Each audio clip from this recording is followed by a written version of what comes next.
On February 14 of 2018, a gunman entered and opened fire at Marjorie Stoneman Douglas High School, killing 17 individuals. 1 year later, the families of the victims of this tragedy have come together to advocate for gun reform and prevent another mass shooting from happening in the future. My husband was Chris Hickson. He was one of the victims that was murdered at Marjorie Stoneman Douglas on Valentine's Day last year. We were married for 28 years. We have 2 sons. I have always had an issue with guns. You know, it's a conversation and an argument that I've had a long time. I just don't understand why people feel the need to have a gun to protect themselves. My daughter, Gina Rose Montalto, was a 14-year-old freshman who was killed that day. My wife and I miss her every day. Her little brother misses her. We're here to tell everyone that tragedies like this can happen anywhere. So we need people to get involved. We need people to write your representatives. Tell them that you want safer schools. It isn't that we've always had this God-given right, as people like to say, for the Second Amendment. We as a society changed what we believed that Second Amendment was to be.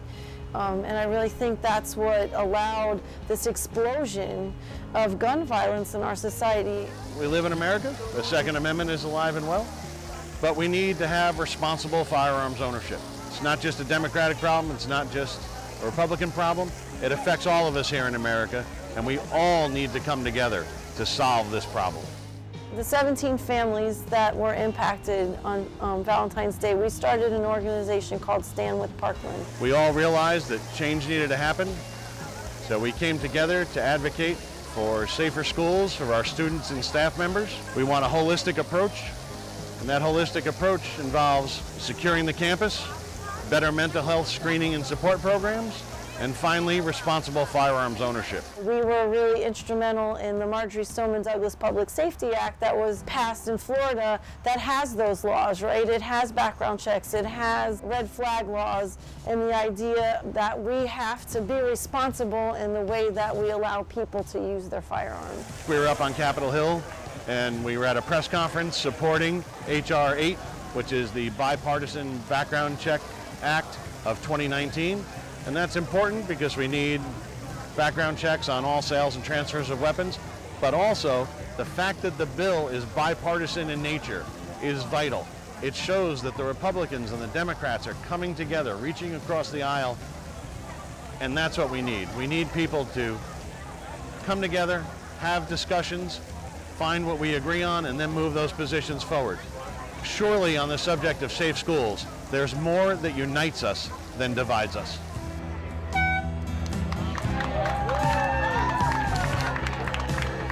This walk today, this is in honor of Chris Hickson. He was the athletic director at the school. He was a victim, one of the staff members. The race is to raise money for the Chris Hickson Athletic Scholarship that will give scholarships to student athletes in the 3 schools that Chris was the athletic director at. Working with the radio station, making the shirts, the medals, registration. I mean, there was over 700 people that registered for the race. We had to open up a virtual race because the regular race was full. So our hearts are just overflowing right now for the love and support that this community has given to us.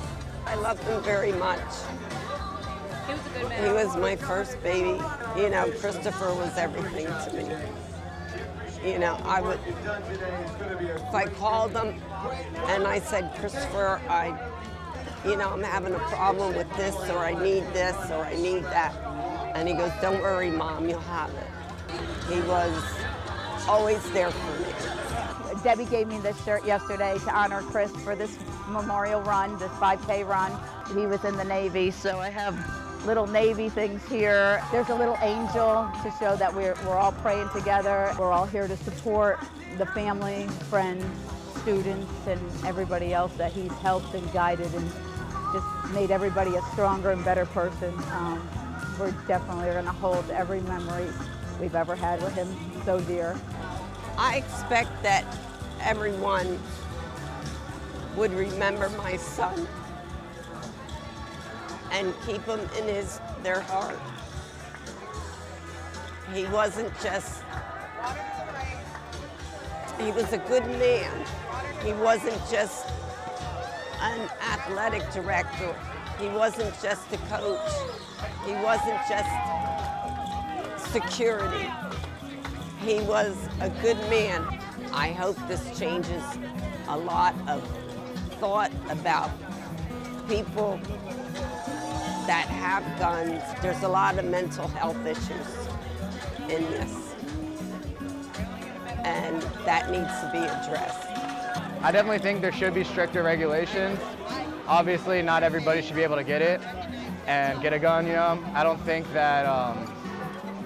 they need to be taken away completely, but it definitely needs to be stricter laws and guidelines, more background checks, thoroughly checked. Guns are, you know, okay if you were protecting your home or something like that, but there's unnecessary large guns and unnecessary guns that are for military should just be banned. They just should be off the streets and out of the hands of unsafe people that are obviously taking lives. It's not taking away guns, it's just passing sensible gun safety legislation like universal background checks and assault weapons bans. A year ago, I interviewed a candidate for the State House of Representatives. I was pushing him on gun safety legislation, and he goes, to be honest, the voters in my district just aren't interested in gun safety. That's not an issue that will get them to vote for me.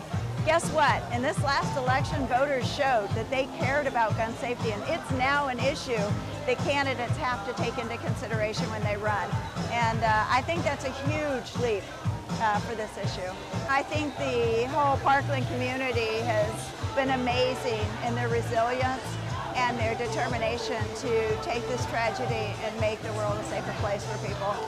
Part of me thinks that he's up there laughing at everything. And part of me thinks that he's so happy that all these people are together for him. Chris would have been 51 on February 25th, so this is a party to celebrate his life. So stay, enjoy the games and the vendors and whatever food is left, and thank you again so much for coming out to support this cause. We really, really, really appreciate it. Thank you.